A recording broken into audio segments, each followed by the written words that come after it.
Hello, and welcome to the Community IT Innovators Technology Topics Podcast, where we discuss nonprofit technology, cybersecurity, tech project implementation, strategic planning, and nonprofit IT careers. Find us at communityit.com. I'm sorry, you didn't have to dress up. I didn't. I was like, look, I have a polo on in case. I was like, that, yeah. Well, welcome to the Community IT Innovators Technology Topics Podcast. I'm your host, Carolyn Woodard, and I'm very excited today to be here with Darren Hulem from GRF. And he is going to tell us a little bit more about the new accounting standards that include IT risk assessment. So, Darren, could you introduce yourself? Yeah. So I'm Darren Hulem. I'm a senior manager in GRF's risk and advisory practice. I focus on cybersecurity, IT, all the fun tech stuff. That's my wheelhouse. My background is coming from working at various MSPs or managed service providers in the DC area. And then I've moved more into the risk advisory practice. So I've more consulting clients, letting them know, hey, this is how you can fix things. I am a certified ethical hacker, a certified information systems auditor, so auditing IT systems. And that's where SAS145 comes in. SAS145 is a statement on accounting standards, number 145. So what it really does is it looks at more of a holistic view of the organization, really focusing on a risk assessment. So when you get your IT form or your IT and risk management form from your auditors for your financial statement audits or your uniform guidance audits, any of those type of audits that ask for it, they're really just trying to see, does the audit team or the financial side of the team, do they need to augment their testing in any way? And if so, they'll do that. So that risk assessment really identifies, hey, are we at heightened risk? Is the risk level low, medium, high, depending on how the organization is designed? Do they have on-premise systems? Are they leveraging all cloud? Do they leverage all internal staff? Do they leverage any outside service providers? And is the client monitoring those outside service providers? Are they doing third-party risk management? Everybody's moved to the cloud, which is great. Let the cloud experts be experts and let us focus on our mission or what we do.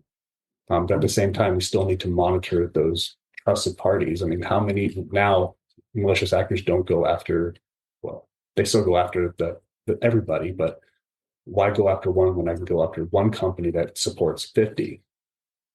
So go for potentially the weak link in the chain.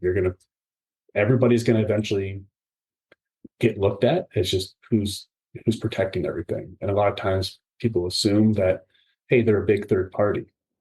Okay, we've seen Equifax, very large company that has had issues with patch management, and our social security numbers are all out there.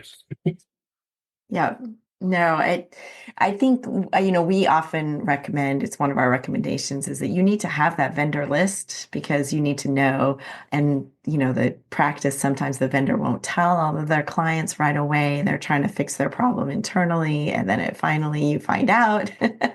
Yeah. So you do need to know that you're exposed in that way to those vendors. Yeah. And a lot of times people don't even know who their vendor list is. Sometimes they even have to go, hey, who do we pay? Let's see what they even do, what department needs them, or who's asking for reimbursement for this service. Like, we have another service that does the same thing. Why are we not using that? So that's consolidating vendors and figuring out, why are we paying two mass marketing tools when we can potentially do one? Does one do one better? So it's really understanding that as well and potentially saving the organization money. And you too want to check on those accounts and subscriptions, because it does happen that we have clients come to us and we do that assessment as part of bringing them on as a client, and we'll find 20, 30 staff who have departed who were never, those accounts were never closed or those subscriptions were never ended. So not only, hopefully none of them left in a huff, right? But if they did and they still have access to that account, that's not good. Right, and especially what data is in those accounts? Is it PII? Is it donor lists? Is it your secret sauce for your organization? Your network, people that you're working with, partners. Yeah. Or are you leveraging a third party that person that you gave access to the system, maybe they're not there anymore. So who's monitoring that account? Yeah. Yeah. Yeah. So all good things to know.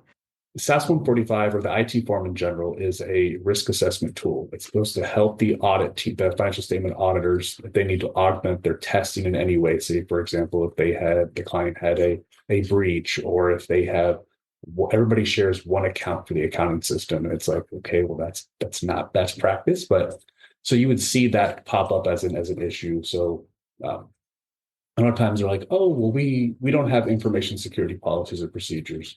Our outsourced IT does. I'm like, that's great that they have them.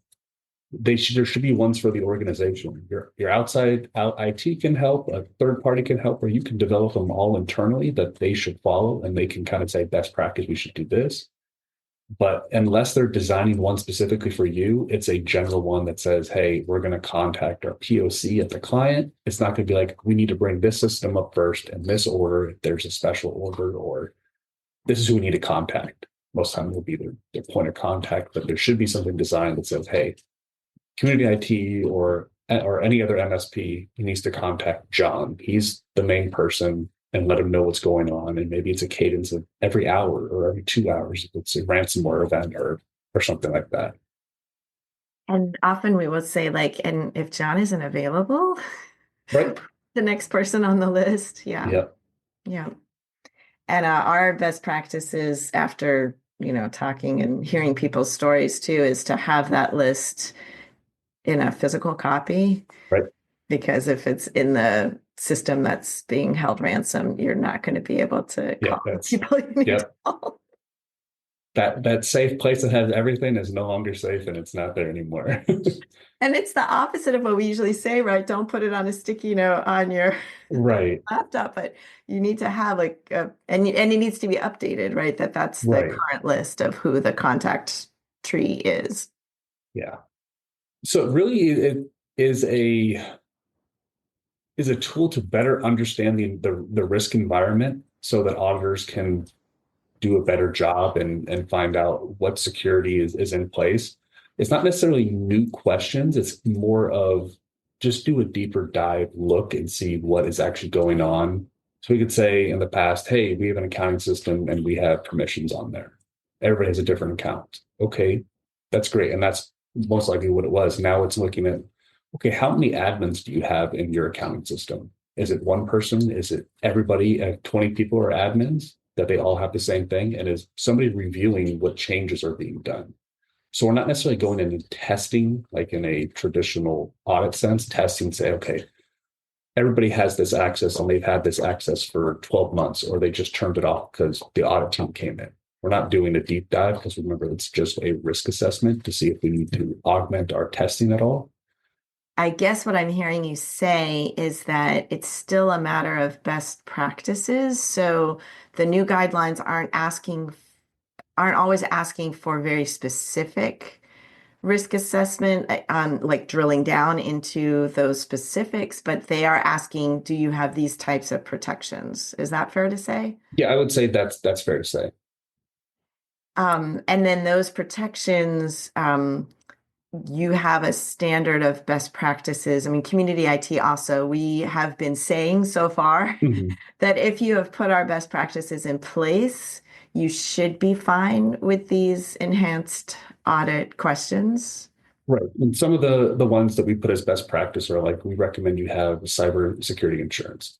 Obviously, as long as that's communicated to the board or the people making the decisions at the organization, or the people that are in charge of managing risk. So sometimes it's not the CEO or the president or the director. It is usually the board who is charged with that responsibility.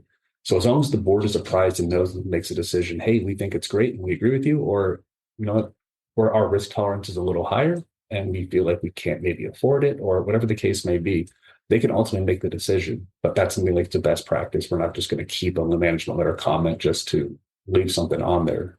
If you've made a decision, you're aware. And other ones are like enterprise risk management. Not really focusing, obviously the IT forum, everybody goes IT forum, right? It's focused on just IT. It's actually IT and risk management. So it's how the organization manages risk. So that can be HR, talent management, can be a variety of things. Obviously, economics, right? That's a big one, or funding if you're using government grants and stuff. That's obviously a big one that's come up recently. So a lot of people focus just on the IT aspects, and we try to say the organization that's great, focus on IT, but let's do the whole organization. If you depending on the size of the organization, some of it makes sense, some that they don't have the bandwidth, unfortunately, just because sheer size and time. I think that is so interesting about adding in the IT aspect to the regular, financial audits that are Mhm. assessing risk, is that, as you're saying, it's a holistic system. So if you have an organization culture that is paying attention to risk management, then IT would probably already have been in there. Right. It's one of the things you need to consider. It's a huge thing you have to consider around risk. Right. IT is usually going to be on that top list in some way, shape, or form if you group things in different ways. But IT is typically up there unless you don't have any IT systems, right? And it's not very many organizations that have zero.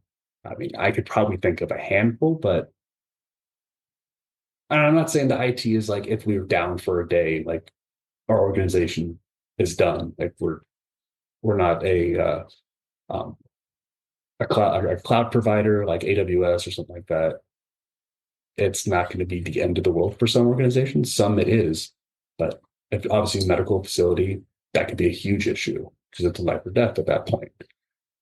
If it's a content-based mission, then maybe people can't get to it that day. But obviously, that's a risk the organization has to determine. Do we have the funding to do that? What's our risk tolerance level? Are we okay with it potentially going down? Obviously, nobody wants it to go down, but if something happens, do we have to spend X, Y, and Z money to make sure it never goes down? Or are we okay with, all right, well, it goes down for an hour, like people go get a lunch and come back. Exactly, exactly. And I think, one of the things we're finding too is that, when you hear audit and you think about a nonprofit financial audit, you just think about money. And how much of the risk am I going to mitigate versus what is that going to cost?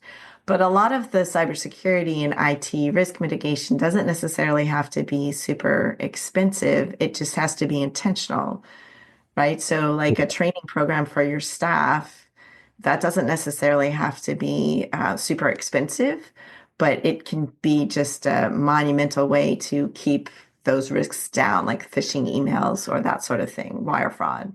Yeah, definitely. I mean, a lot of it is training people, having a written policy that people are aware of, no, because obviously if it's not written, someone will be like, well, I didn't know I was supposed to do that, or I wasn't supposed to do that. Yeah, a lot of things for the financial statement audit, it's really making sure you have correct segregation of duties. Obviously, if you're a small organization, that you're limited in that, but there needs to be some way to monitor that fraud or something else isn't happening, even maliciously or unintentionally. People make mistakes. I mean, that's part of the reason why there are audits, because people make mistakes. That's why erasers are invented, right? Erase and start over. Um, yeah, but a lot of people, they're a small organization. They say, well, we can't really have segregation of duties. It's like, well, let's think of a way to do it. So the board is ultimately responsible for risk oversight. Send somebody on the board, like every quarter, hey, here's the report from QuickBooks Online of any like new vendors added. It's a great one. So they can be, okay, there's a new vendor, like why is there 20 new vendors and we made one payment to one of them and never see them again? Like maybe that's an issue. Maybe it's not. So it's really someone is always watching, whereas my boss always says in IT, who's watching the watcher. So IT has always been the person that's monitoring or supposedly monitoring, um, but it's who's watching what they're doing, because they could theoretically, in the past, they could theoretically have done whatever they wanted. They had admin rights to everything, and now a lot of organizations, especially the middle, medium sized, and the smaller ones, they outsource that. So a lot of times, like community IT does not have access to QuickBooks Online. And when I worked for an MSP, I didn't want any access to that. I'd like, I can make sure you can get to it, but I don't want to be in there. It's just not something I want to be responsible for. I don't want to be on the hook if something goes wrong. Like, I just keep me out of there. Exactly. Exactly. So we've talked about a couple of things for best practices. So you mentioned right away having the policies, having that employee handbook that has the acceptable use and the other policies around IT use and IT risk. You mentioned having, it sounds like you're saying someone needs to have that responsibility needs to be owned by someone. It could be someone on your board. It could be someone in your executive team. It probably shouldn't be someone in the IT team, or definitely shouldn't be someone in the outsourced IT provider. So, defining that ownership and responsibility. We talked about training being very important to add training in or have training around those policies clearly. Are there other areas? We've talked a little bit about like what do you do when something goes down, for Mhm. example, or if you do discover something suspicious, or an employee who's been through the training says, "Oh, I clicked on this thing and now I'm really suspicious. I think I sent the money to the wrong place, or I think I clicked, now my laptop is acting funny and I don't know what happened." So what is the best practice around that? Yeah. So obviously, if the first thing that I would do, obviously, is contact your IT provider if you have one and say, hey, it's so much better to be honest. Hey, a mistake was made. Like, we're human, instead of hiding it and pretending it didn't happen.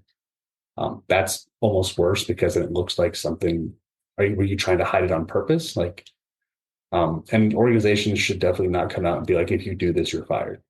That's Then people aren't going to report it. Like, I made a mistake. Like, I don't want to lose my job. So being able to have a safe place to be like, hey, I made a mistake. Obviously, if it keeps happening, then that's a different issue. But like, one time, let's get ahead of it.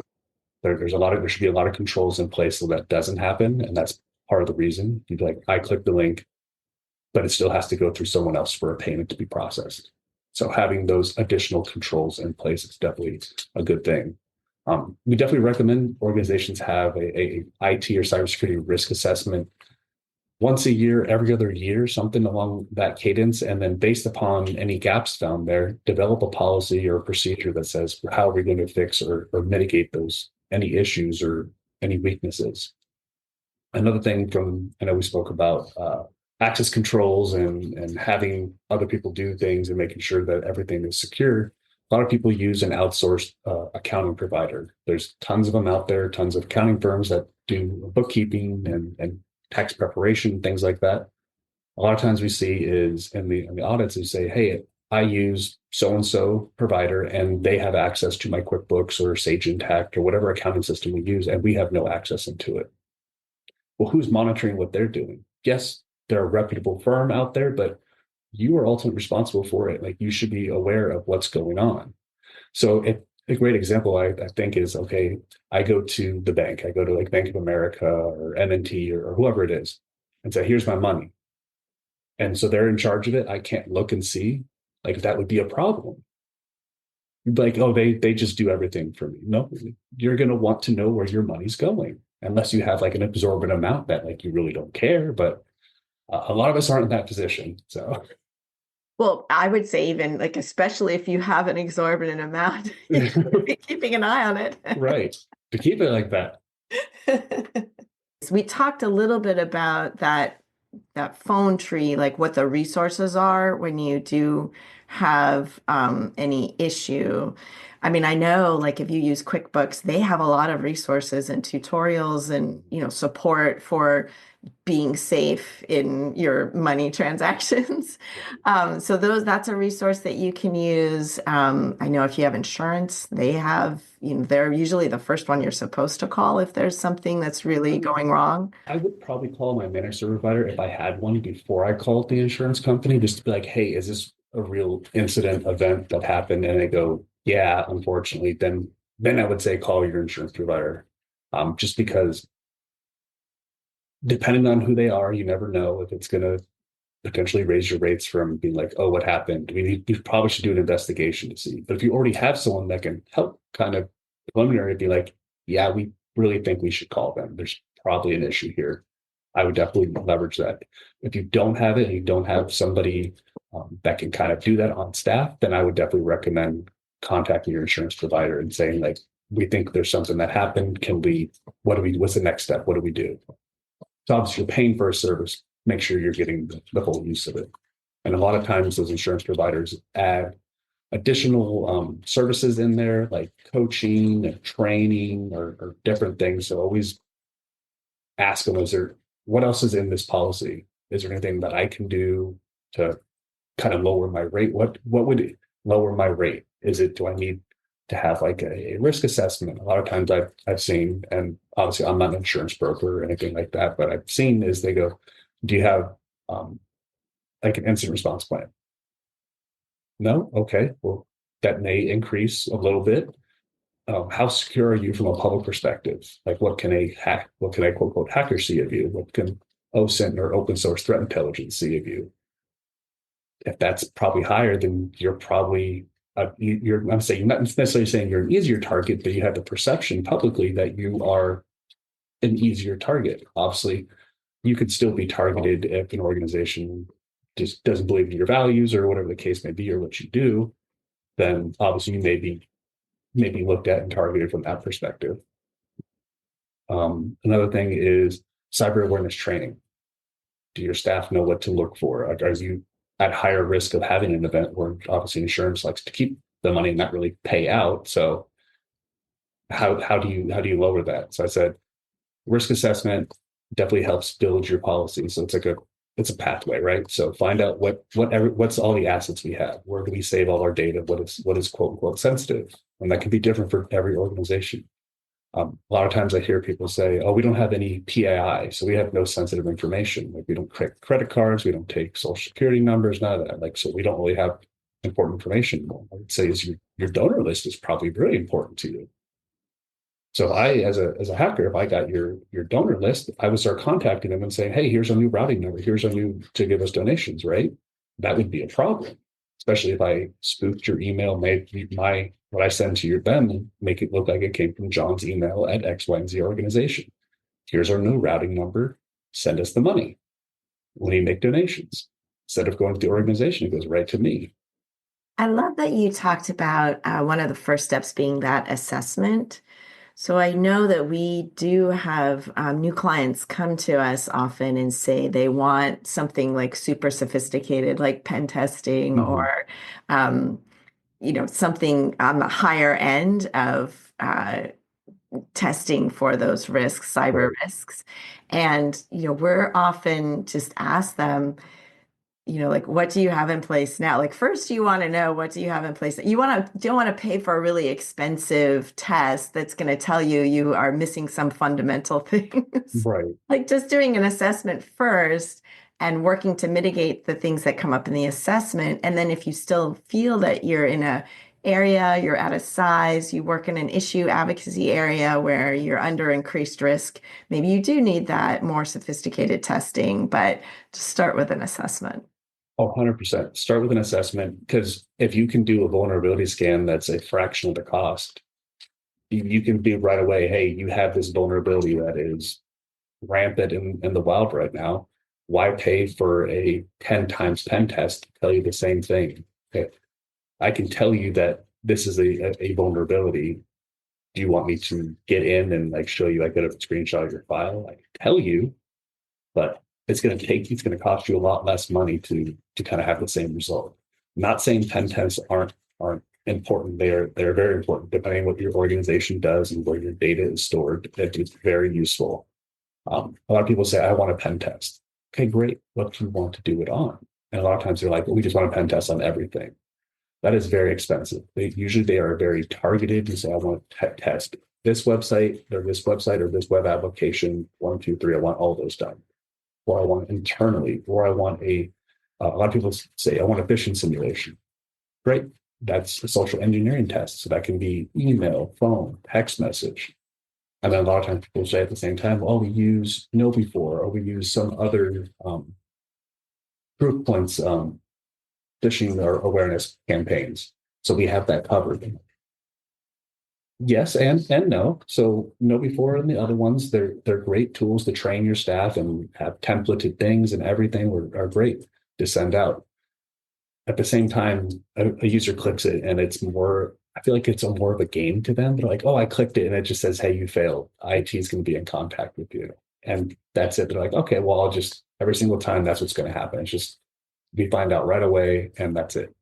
And what really happens is people can actually steal your credentials. There's tools out there that go and take your username, your password. The web page looks exactly like an Office 365 login, or it looks like a Google login, has the same thing. And the one thing that's different is that one letter in that URL banner.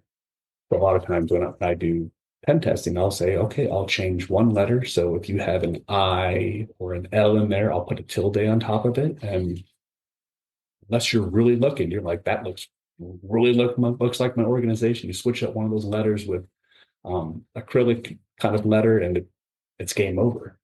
So with that, I can take your username, take your password. I can also take your multi-factor token at the same time. So unfortunately, that's not the shield that we all want it to be. It's great to have there. It definitely deters, but you can still get past it.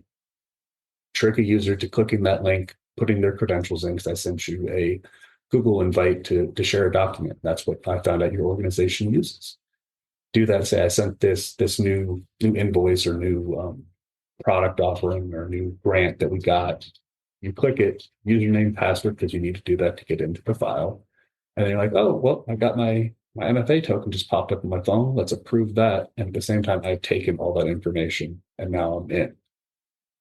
Google and Microsoft are great tools. Everything's in one spot at the same time. Now all your data is in one spot. So once I get into one thing, I have email, files, pretty much everything.